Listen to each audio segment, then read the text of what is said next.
Of all the long-term challenges we face, one of the largest and most immediate is our obligation to provide pension and health benefits for state and local employees. This is not just a New Jersey problem. This is a national problem. States across the country are struggling to fund critical programs because pension and health costs are eating up every tax dollar they can get close to.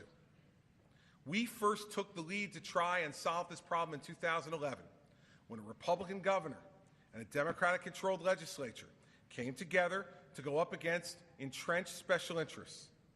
It was hard, it was loud, but it was the right thing to do.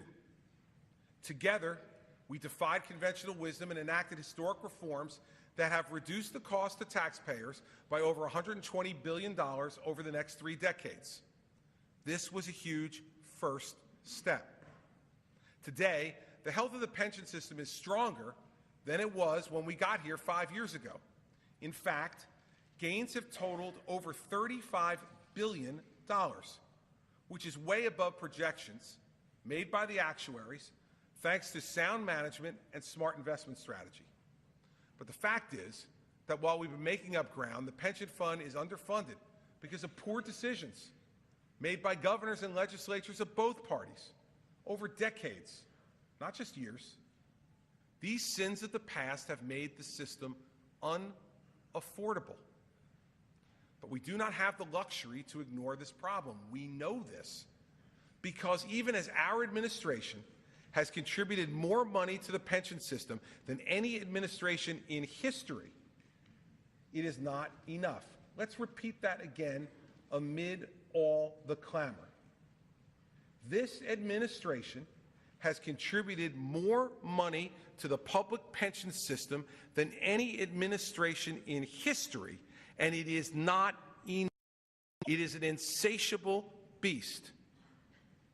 The pension fund's problem is a long-term one, not a short-term one. And it relates to every other program that you may favor or treasure in state government. Right now, the $90 billion unfunded liability for pensions and health benefits is 3 times the size of the annual state budget. Think of it this way. In order to close the current unfunded liability in just the pension system alone, each and every family in New Jersey would have to write us a check for $12,000. That is the nature of long-term entitlements, which grow faster than the economy. And in that regard, our problem here in New Jersey is no different from Washington's entitlement problem. So for all these reasons, last summer I appointed a bipartisan independent commission of experts, a pension and health benefits task force, to make recommendations for tackling the twin problems of pension and health benefit costs. I asked them to think outside the box, and they are hard at work. I thank the members of the commission, led by Tom Healy, a former Assistant Secretary of the United States Treasury, on their efforts and willingness to tackle this pressing issue.